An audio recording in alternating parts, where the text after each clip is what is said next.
కాన్స్టిట్యున్సీలు కూడా ఖచ్చితంగా BRS party గెలుచుకున్నది.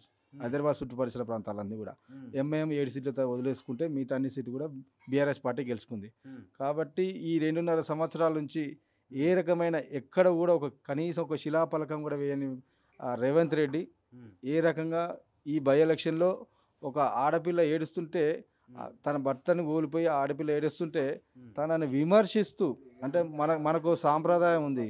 మన సాంప్రదాయంలో ఏ ఆడపిల్లను కూడా బాధలో ఉంటే మనం ఓదారుస్తాం తప్ప హ్మ్. మనం ఎవరిని కూడా మనం కించపరచం.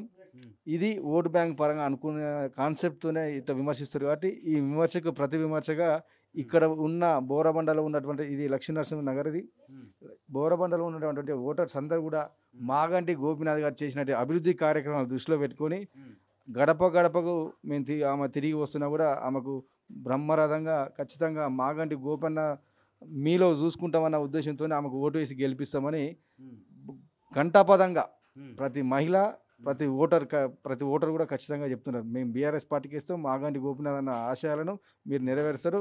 ఏదైతే మాగంటి గోపీనాథ్ గారు ఈ జూబ్లీ కాన్స్టిట్యున్సీని డెవలప్మెంట్ చేసిండో అదేవిధంగా మీరు కూడా చేస్తారని నమ్మకం ఉంది. మీకు ఖచ్చితంగా ఓటేసి గెలిపిస్తామని పబ్లిక్ అందరూ కూడా చెప్తున్నారు ఓటర్స్ అంతా. కానీ అధికారంలో కాంగ్రెస్ పార్టీ ఉన్నప్పుడు చాలామంది అటువైపే వెళ్ళాలని చూస్తారు గానీ, ప్రభుత్వంలో లేని, గవర్నమెంట్‌లో లేని పార్టీకి ఏస్తారంటారా ప్రజలు?